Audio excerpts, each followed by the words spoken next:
Hello दोस्तों, मुझे उम्मीद है कि आप सभी अच्छे होंगे। दोस्तों, अब हम एनालिसिस करेंगे निफ्टी 50 के बारे में। यहाँ पे आपको 15 मिनट का टाइम फ्रेम दिखाई दे रहा है। बैंक निफ्टी के एनालिसिस की वीडियो आपको चैनल पे अपलोड कर दी गई है, आप जाके देख सकते हैं। लॉजिक वाली वीडियो मैं आपको जल्द ही प्रोवाइड करूंगा। आज के दिन का क्या लॉजिक था, जिसमें हम निफ्टी 50 भी डिस्कस करेंगे और बैंक निफ्टी का भी डिस्कशन करने वाले हैं। फिलहाल हम निफ्टी 50 के लिए आपकी कल की क्या स्ट्रेटेजी रह सकती है, इसका एनालिसिस करते हैं। किस तरीके से आपको किस नजरिए से मार्केट को देखना है जिससे कि आपको प्रॉफिट हो सके, क्योंकि कल के दिन एक्सपायरी भी है। आज अगर आप ध्यान से देखेंगे, आज मार्केट में कोई खास मोमेंटम नहीं दिखाई दिया। आपको एक मार्केट में रेंज दिखाई दी। कहीं ना कहीं जो मार्केट ने एक डे हाई बनाया था, वहीं से ही मार्केट में हमें बार बार रिवर्सल देखने के लिए मिली। क्लियर है। फिर मार्केट ने यहाँ पे इसका ब्रेकडाउन भी दिया और फिर से इसी जोन पे सपोर्ट लेके, यानी कि एक तरीके से आप ये कह सकते हैं गैप को फिल करने की कोशिश की और वहीं से मार्केट सपोर्ट लेके वापस आ गया। यानी कि कुल मिला के आप तरीके से ये कह सकते हैं एक साइडवेज जोन हमें मार्केट में देखने को मिला। इस सिचुएशन का बेनिफिट क्या रहता है कि अगले दिन आपकी ट्रेंडिंग मार्केट देखने की पॉसिबिलिटी बढ़ जाती है। हालांकि ऐसा कंपलसरी नहीं है कि आपको एक ही रेंज देखने को मिलेगी। एग्जाम्पल के लिए आप सेवंथ को देखो और एट्थ को देखो। सेवंथ को मार्केट ने लास्ट में एक रेंज बनाई थी और एट्थ को भी हमें वो ही रेंज देखने को मिली। तो इसका मतलब ये बिल्कुल भी नहीं होता कि अगले दिन आपको ट्रेंडिंग देखने को मिलेगा। ऐसी पॉसिबिलिटी बढ़ जा सकती है। जैसे आप नाइन्थ को देखोगे, नाइन्थ को देखो, एक ट्रेंडिंग आपको देखने को मिल गया, एक डाउन साइड आपको मार्केट मोमेंटम देखने को मिल गया, तो पॉसिबिलिटी है। तो आपको रख के क्या चलना है, आपको काम करना है आज का डे हाई मार्क कर लेना और डे लो मार्क कर लेना। यही हमारा नो ट्रेडिंग जोन भी होने वाला है। जो लेवल्स मैं आपको आगे बता दूंगा, वहां पे आप नोट डाउन कर सकते हैं, फिर स्क्रीनशॉट लेके चल सकते हैं। इन चीजों को मार्क करके रखना है आपको। इससे बेनिफिट आपको क्या मिलेगा, अगर आपको मार्केट इसका ब्रेकआउट दे देता है तो आपको यहाँ पे डे हाई का भी ब्रेकआउट मिल जाएगा। तो आपके लिए यहाँ पे डे हाई के ब्रेकआउट वाली स्ट्रेटेजी काम करेगी। अगर मार्केट इसका ब्रेकडाउन दे देता है तो आपको यहाँ पे डे लो का ब्रेकडाउन मिल जाएगा। तो आपके लिए डे लो के ब्रेकडाउन वाली स्ट्रेटेजी काम करेगी। यही चीज मैंने आपको बैंक निफ्टी में भी समझाई है, क्योंकि बैंक निफ्टी में भी आज हमें साइडवेज मोमेंटम ही देखने को मिला है। कोई खास मोमेंटम देखने को नहीं मिला है। और इस सिचुएशन पे मैंने आपको क्या कहा है, जब भी मार्केट साइडवेज जाएगा हमारा कोई सा ना कोई सा पैटर्न आपको नजर आ जाएगा। मार्केट में 4 पैटर्न्स मैंने आपको बताए, तो आपको यहाँ पे पैरेलल वाला पैटर्न दिखाई दे रहा है। तो आपको ब्रेकआउट या ब्रेकडाउन का इंतजार करना है। अब यहाँ पे एक चीज और देखो, अभी आपने हाई मार्क कर लिया, ये आपने लो मार्क कर लिया। बाई चांस अगर मार्केट फ्लैट ओपन होता है और आपको एक पॉजिटिव मोमेंटम देता है, इस सिचुएशन पे क्या होता है, आपको एक अपॉर्चुनिटी मिल सकती है।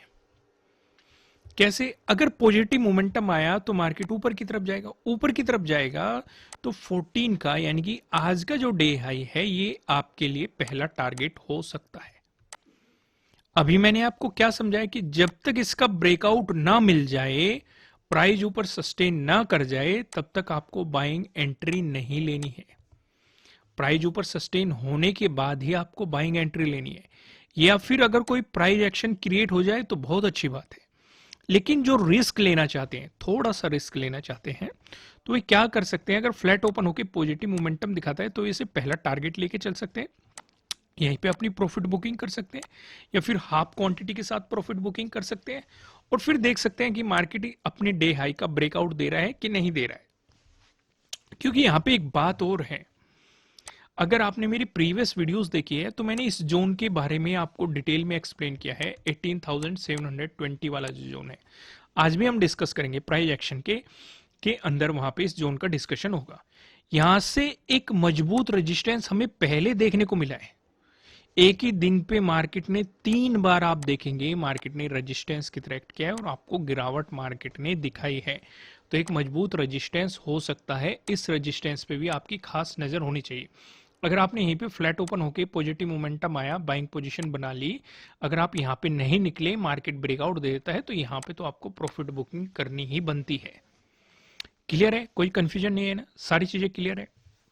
आगे बढ़ते हैं। अब यहाँ पे मैं आपको कुछ और चीजें समझाने की कोशिश करूंगा। अगर मार्केट ने इसका ब्रेकडाउन दे दिया, क्योंकि अपने डे लो के नजदीक खड़ा हुआ है, तो ये वाला जो जोन है ये एक सप्लाई जोन की तरह एक्ट कर सकता है 18,550 के अराउंड, क्योंकि इसी जोन पे सेवंथ को हमें एक मजबूत सपोर्ट देखने को मिला था, एट्थ को हमें एक मजबूत सपोर्ट देखने को मिला था, नाइन्थ को भी मार्केट ने यहाँ पे इसी जोन में सपोर्ट लिया था, फिर इसका ब्रेकडाउन दे दिया था। 13 को पहले मार्केट ने इस जोन पे रेजिस्टेंस दिखाया था, ब्रेकआउट मिलने के बाद सपोर्ट दिखाया था। तो यानी कि काफी दिनों से ये लेवल काफी ज्यादा इंपॉर्टेंट रोल प्ले कर रहा है। तो ये आपके लिए एक सप्लाई जोन की तरह एक्ट कर सकता है। तो अगर नेगेटिव मोमेंटम आया तो इस जोन में प्रॉफिट बुकिंग करनी बनती है, और अगर इसका ब्रेकडाउन मिल गया तो फिर आपको और भी ज्यादा अपॉर्चुनिटी मिल सकती है, मार्केट में और भी ज्यादा गिरावट आ सकती है। नीचे की तरफ क्या लेवल रहेंगे बेफिक्र रहिए, हम आगे डिस्कस करेंगे इन सारे सिनेरियो को। तो यहाँ पे मैंने आपको मोटे मोटे डिस्कशन कर दिए जिससे कि आपको एक आइडिया लग सके कि कल के लिए आपकी क्या स्ट्रेटजी रहनी चाहिए। अब मैं आपको सीधा लेके चलता हूँ प्राइस एक्शन की तरफ। यहाँ पे देखेंगे प्राइस एक्शन के अकॉर्डिंग सपोर्ट रेजिस्टेंस का डिस्कशन करेंगे। पहला डिस्कशन करेंगे, अगर आपको गैप अप ओपनिंग देखने को मिलते हैं या फिर फ्लैट ओपन होकर मार्केट आपको पॉजिटिव मोमेंटम दिखाता है, इस सिचुएशन को समझो। चलो पॉजिटिव मोमेंटम का तो मैं डिस्कशन आपके साथ कर ही चुका कि पहला तो आपको डे हाई को अप्रोच करना है, फिर ये 18,720, अगर इसका ब्रेकआउट मिल गया तो 18,800। इंपोर्टेंट ये नहीं है, इंपोर्टेंट ये है कि अगर गैप अप ओपनिंग मिल गई तब हमारी क्या स्ट्रेटेजी रहनी चाहिए। अब इसे ध्यान से समझना। अगर गैप अप ओपनिंग आपको इस जोन में मिलती है 18,720 वाले जोन में, अगर आपको गैप अप ओपनिंग मिलती है, इसी के अराउंड मिलती है, इस सिचुएशन पे जैसे कि मैंने आपको बताया कि पहले भी मार्केट मजबूत रिजेक्शन ले चुका है। अगर गैप अप ओपन होके मार्केट इसके ऊपर प्राइस सस्टेन नहीं कर पा रहा तो आपको बेहतरीन सेलिंग अपॉर्चुनिटी मिल सकती है और मार्केट इसके आज के डे लो को अप्रोच करने की पूरी कोशिश कर सकता है। पहला तो सपोर्ट बनेगा इसके डे हाई पे, लेकिन अगर उसका ब्रेकडाउन मिल गया तो फिर डे लो को अप्रोच करने की कोशिश कर सकता है। करेगा कि नहीं करेगा वो एक अलग चीज होती है, लेकिन यहाँ पे हम क्या करते हैं, प्रीवियस एक्सपीरियंस के बेस पे या प्रीवियस एनालिसिस के बेस पे इन चीजों का हम यहाँ पे डिस्कशन करते हैं। क्लियर है, कोई कंफ्यूजन नहीं है ना। यहाँ पे आगे बढ़ते हैं। अगर मार्केट इसके ऊपर मान लो गैप अप ओपनिंग हो और यहीं से ही एक मोमेंटम ले लिया मार्केट ने, तो फिर आपको 18,800 तक का जोन इजीली देखने को मिल जाएगा। यहां तक भी कोई कंफ्यूजन नहीं है ना, क्लियर है। ऊपर की तरफ आपको रेजिस्टेंस जोन का पता चल चुका है।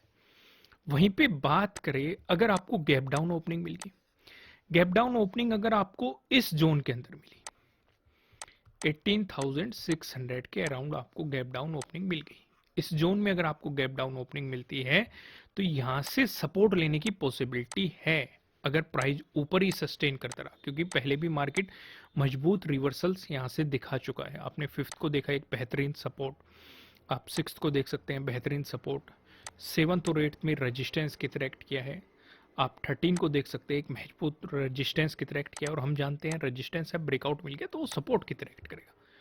लेकिन अगर इसका ब्रेकडाउन मिल गया तो 18,550 के जोन तक आपको सपोर्ट देखने को मिल सकते हैं। यही सिचुएशन रहेगी कि अगर मार्केट ने फ्लैट ओपन होकर आपको नेगेटिव मोमेंटम दिखाया, उस सिचुएशन पे भी 18,600 पहला सपोर्ट रहेगा, ब्रेकडाउन मिल गया तो 18,550 आपके लिए दूसरा सपोर्ट रहने वाला है। लेकिन अगर नेगेटिव मोमेंटम कंटिन्यू रहा, इसका भी आपको ब्रेकडाउन मिल गया, तो 13 के डे लो तक आपको मार्केट जाता हुआ दिखाई दे सकता है। इस पे आपकी खास नजर होनी चाहिए। यहीं पे एक रिवर्सल हमें 14 को भी देखने को मिलता, अगर आप देखेंगे यहाँ पे 14 का डे हाई है, तो ये वाला जोन आपके लिए काफी इंपॉर्टेंट रह जाएगा 18,520 टू 18,480। इस जोन के अंदर मार्केट की सपोर्ट लेने की पॉसिबिलिटी बढ़ जाएगी। रीजन मैं आपको एक्सप्लेन कर ही चुका हूं। एक तो यहाँ पे 13 का आपको डे लो दिखाई दे रहा है जो कि आपके लिए सपोर्ट की तरह एक्ट करेगा। दूसरा आपको इसी जोन के अंदर 14 का डे हाई आपको दिखाई दे रहा है जो कि सपोर्ट की तरह एक्ट करेगा। क्लियर है, यहां तक कोई कंफ्यूजन नहीं है। अब मैं आपको सीधा लेके चलता हूं नो ट्रेडिंग जोन के अंदर, जिससे आपको आइडिया लग जाएगा कि कहां पे आपको ट्रेडिंग नहीं करनी है। यहाँ पे आप देखेंगे आपको दो रेड लाइन दिखाई दे रही है। ऊपर लेवल लाइन की बात करेंगे 18,695 जो कि 14 का डे हाई है। नीचे लेवल लाइन की बात करेंगे 18,633 जो कि 14 का डे लो है। जब तक मार्केट आपको इस जोन में दिखाई देता है, आपको मार्केट में कोई भी पोजीशन नहीं बनानी चाहिए, आपको मार्केट को जस्ट ऑब्जर्व करना चाहिए। अगर मिलता है आपको इसका ब्रेकआउट, प्राइस ऊपर सस्टेन करता है, तो आपको मिल सकती है बाइंग अपॉर्चुनिटीज। साथ ही साथ आपको यहाँ पे डे हाई का भी ब्रेकआउट मिल रहा है, तो आपके लिए यहाँ पे डे हाई के ब्रेकआउट वाली स्ट्रेटेजी भी काम करेगी। वहीं पे अगर मिलता है आपको इसका ब्रेकडाउन, प्राइस नीचे सस्टेन करता है, तो आपको मिल सकती है सेलिंग अपॉर्चुनिटीज। यहाँ पे आपको मिल रहा है डे लो का ब्रेकडाउन, तो आपके लिए यहाँ पे डे लो के ब्रेकडाउन वाली स्ट्रेटेजी भी काम करती हुई दिखाई देगी। दोनों स्ट्रेटेजीज के लिंक नीचे डिस्क्रिप्शन में मिल जाएंगे, वहां से जाके आप इन्हें डिटेल में देख सकते हैं। फिलहाल मैं आपको लेके चलता हूँ पिवट पॉइंट की तरफ, जहां से आपको आइडिया लग जाएगा कि कहाँ कहाँ पे सपोर्ट और रेजिस्टेंस हमें दिखाई दे रहे हैं। अगर निफ्टी 50 में आपको एक पॉजिटिव मोमेंटम देखने के लिए मिला, इस सिचुएशन पे जो हमें पहला रेजिस्टेंस नजर आ रहा है 18,698 पे नजर आ रहा है। अगर आपको इसका ब्रेकआउट मिलता है, जो आपको दूसरा रेजिस्टेंस दिखाई दे रहा है, दूसरा रेजिस्टेंस बताने से पहले मैं आपको बता दूं, आपके लिए किसी भी तरह का ना तो कोई बाय रिकमेंडेशन है, ना ही कोई सेलिंग रिकमेंडेशन है। ये जस्ट एजुकेशनल पर्पज से बनाई गई एनालिसिस वीडियो है। इन्वेस्ट करने से पहले आपको अपनी रिसर्च करनी है, अपने इन्वेस्टर की सलाह लेनी है, क्योंकि प्रॉफिट भी आपका होने वाला है, लॉस की जिम्मेदारी भी आपको अपने आप लेनी है। जो यहाँ पे हमें सेकंड रेजिस्टेंस नजर आ रहा है 18,725 पे नजर आ रहा है। अगर आपको इसका ब्रेकआउट मिलता है, जो आपको तीसरा रेजिस्टेंस दिखाई दे रहा है 18,778 पे, आपको यहाँ पे तीसरा रेजिस्टेंस दिखाई दे रहा है। वहीं बात करें निफ्टी 50 में, अगर आपको देखने को मिल गया एक नेगेटिव मोमेंटम, इस सिचुएशन पे जो हमें पहला सपोर्ट नजर आ रहा है 18,620 पे आपको पहला सपोर्ट नजर आ रहा है। अगर आपको इसका ब्रेकडाउन मिल गया, जो आपको दूसरा सपोर्ट दिखाई दे रहा है ये 18,571 पे आपको दिखाई दे रहा है। अगर आपको इसका भी ब्रेकडाउन मिल गया, जो आपको तीसरा सपोर्ट दिखाई दे रहा है 18,524 पे, आपको यहाँ पे तीसरा सपोर्ट दिखाई दे रहा है। दोस्तों इस वीडियो को लाइक कीजिएगा, कमेंट करके मुझे बताइएगा कि आपको एनालिसिस कैसे लग रहे हैं, आपके लिए कितने हेल्पफुल है। अगर आप इस चैनल पर नए हैं तो चैनल को सब्सक्राइब कीजिएगा, साथ ही साथ बेल आइकन भी प्रेस कीजिएगा, जिससे आपको आने वाली वीडियोस के नोटिफिकेशन मिल सकेंगे। फिर मिलेंगे किसी नेक्स्ट वीडियो में किसी अच्छे कंटेंट के साथ। Thank you.